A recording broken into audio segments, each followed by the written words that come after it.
ইরফান আমি স্যালুট করছি, ইরফান আমি স্যালুট করছি, আমি স্যালুট করছি, আমি সম্মানের সাথে শ্রদ্ধার সাথে স্মরণ এটাকে আমি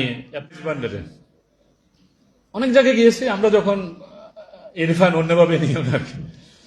আমি দরবারের সমালোচনা করছি না, অত বড় সাহস আমার নেই, আমি ধর্মীয় ইয়েতে যাই না,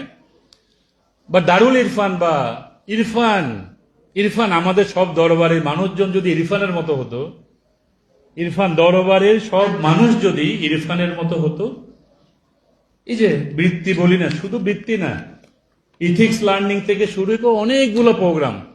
দরবার মানে আমরা বুঝি খাওয়া দাওয়া এটা সেটা গান বাজনা অনেক কিছু। তো আমার মাঝে মাঝে আমি নিজেকে জিজ্ঞেস করতাম, দরবারিরা তো অনেক কিছু, মানুষ তো ওখানে যায় কন্ট্রিবিউট করে, এটা করে, দরবারের তো একটা এরকম কিছু হওয়া উচিত, স্কুল মাদ্রাসা এটা এটা সেটা চালায়। ইরফান আমি স্যালুট করছি, ইরফান আমি স্যালুট করছি, আমি স্যালুট করছি, আমি সম্মানের সাথে শ্রদ্ধার সাথে স্মরণ এটাকে আমি অ্যাপ্রিসিয়েট করছি। ইরফানকে দেখে বা এই দারুল ইরফান রিসার্চ একাডেমি দেখে যদি সব যদি দরবার বলি বা মাজার বলি তারা যদি এই কাজগুলো করে, সরকারের পক্ষে অনেক কিছু করা সম্ভব না। এই যে জিনিস ভালো লাগছে ইরফান, এই যে সিকিউরিটি ফোর্স, আমি আগেও সফি মিজান সাহেবের বাসায় আমি প্রায় যেতাম, দেখি ওয়েল ডিসিপ্লিন। আমি একটা জিনিস ফলো করছিলাম, নাস্তার প্যাকেট দিয়েছে না, ওরা দিয়েছে ভলান্টিয়ারে গিয়ে আবার এই ময়লার প্যাকেটগুলো তুলে নিচ্ছে,